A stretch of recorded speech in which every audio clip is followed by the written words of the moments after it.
Hi there! Today I'd like to show you one of my favorite pieces of close-up magic with this little item here.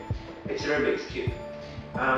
So back when I was younger and I was still learning how to be an illusionist, this was a part of my training, learning how to solve smaller and bigger puzzles. So I would just sit down like any other person, look at the cube, and start placing the sides just like this. But it never worked, you know. And then I realized, I only need one hand and less than a second. Watch.